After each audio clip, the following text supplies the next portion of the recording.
Hey guys, it's Young Wealth. Now today we have to urgently speak about XCN with an update because if you look at the market, if you look at the totality of crypto, it's not looking the best. Now Bitcoin is holding up pretty strong, to be honest with you guys, but when it comes to everything else, it's down. Majority of coins right now in the red with a few outliers, but there's been a lot of bearish news that has been coming out these past 2-3 days. We're going to talk about XCN and the price point and where it could be heading. Could be a bit low, but we're going to get into that on this graph. But before we do that, let's read this tweet right now. It says, just in, $927 billion was wiped out of the US stock market today, recording this worst day of 2025. Wow.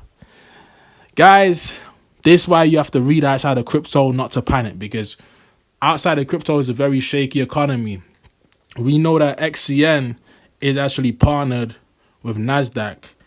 But right now, stock market news, Dow and S&P market worst day of 2025, okay? Disappointing economic data weighed on the major indexes. As you can see, these tokens are all down right now. Not tokens, but these commodities, these companies, institutions, they are all down right now. NASDAQ, S&P, and Dow Industries, okay? So understanding that, we don't have to worry too much about the price action of coins like XCN in the short term if you are convicted. Now, if you're not convicted, just sell. You should never own a token that you have no conviction over, because remember, your money can go to zero at any given moment. But at the end of the day, when it comes to XCN, if we just look at this trend line I've actually put in place a while ago now, it's actually still respecting the trend line. And to be honest, it's respecting the trend line higher than it could be. It could be respecting the trend line here. That's over here a bit lower, but to be honest, it looks like it's going to have a vicious bounce, but it might be on the macro, might be 6 months from now. Because when we look at what happened to Bybit, the crypto exchange was hacked for $1.4 billion in ETH. By I think it was North Korea that did it. So that's very crazy. Like, North Korea is crazy when it comes to the cyber attacks and the cyber technology they have over there. It's a big threat and it's a big problem. This is why coins like XCN is important for the industry, so we can really start to have more security over finance through decentralization. You have to understand, Bybit is pretty much a centralized exchange. So this isn't really crypto. This is to do with the Bybit technology. If we're into coins that have payment solutions and have that Web3 tech, that they can be the bridge from Web2 to Web3, that's going to be more cyber security strong than a lot of these exchanges. That's why I don't hold my money on any of these. I just hold it on my ledger. Keep it simple, because when it comes to coins like XCN, it's having a terrible time right now. Terrible time. Like, this dip, it happened so fast, and it was a double-edged sword. This despite, because at one point people are saying it was an artificial pump, but at the same time the volume has remained at a good place. It's at 100 million volume.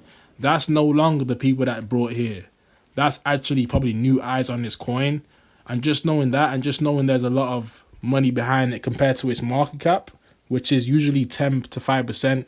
This one's volume to market cap is 16%. So I don't think this coin's going anywhere. And one of the main reasons is because, as I said in one of the other videos, now, as I said before, Coldware is a wallet that is actually partnering with the XCN ecosystem. Okay, you have to understand that Coldware, if you didn't already know, is a token, not even a token, it's a tech on a blockchain actually started by JP Morgan's association and an institution. So you have to understand that XCN Coin and JP Morgan relationships, Web3 giant, Coldware positioned to challenge Ledger and Treasure, right? So you have to understand that this is huge, because we know that an institution like JP Morgan, they don't come into the blockchain to lose, and majority of these guys are highly sophisticated when it comes to finance. They can see the landscape, they can see the next decade and where the economy is going to be. So the fact we have JP Morgan, we have NASDAQ, we have ETFs, we have a lot of involvement of blockchain technology bridging real life assets to the blockchain digitally. So when we talk about payment solutions, the bridge from an ETF to a fractional tokenized asset, that bridge is going to be very, very needed. Payment solutions is going to be needed through that bridge, because the liquidity potential in crypto is so insane. And why do I say that? Because you have to understand that we are only 5 trillion market cap deep right now. And when we look at crypto, it's not similar to stocks, because stocks is companies, okay? Shares of a company, okay? When you come to crypto, these are payment solutions, real world assets, tokenization, AI agents. You have to understand there's so many different intersectors, there's so many different subsectors of crypto, okay? So crypto can be used for a multitude of things, which makes it very, very beautiful when it comes to the market cap prediction it could be in. Like, crypto could be hundreds of trillions in market cap because it moves quicker. It's a payment system.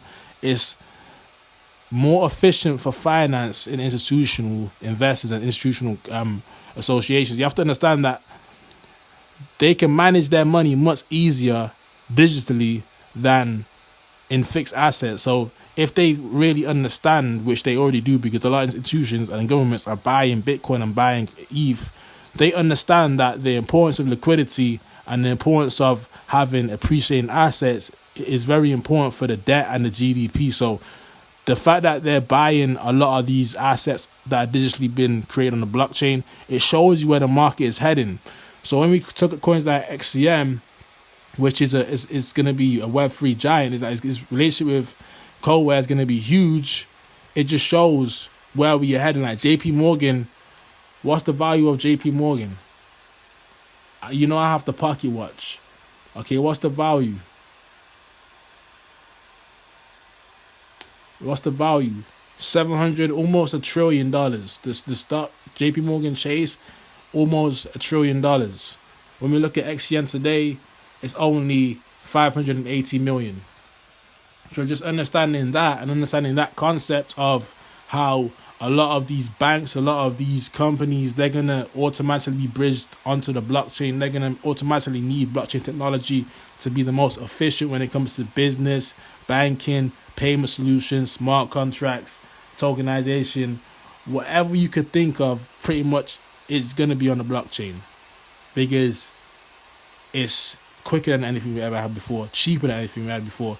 And once you're calling at XCN and you're focused on this sector, which if you don't actually know, the payment solution sector is still open, it's not oversaturated. That you might think it'd be the XRP, but to be honest with you guys, there's still a lot of potential for newer coins in brackets, i.e. XCN,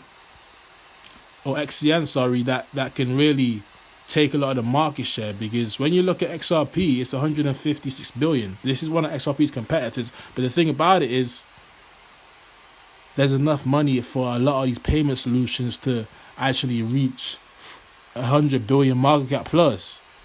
So once you understand that, you realize we are so early, because there's trillions of dollars being moved around this globe, quadrillions, and tech in the blockchain has what it takes to actually manage this money more efficiently, so we don't lose the fees, speed, and scalability. That's the honest truth. So with that being said, I hope you guys enjoyed the video. Smash the like button, hit the subscribe button. It was Young Bo from signing out with another one. Peace.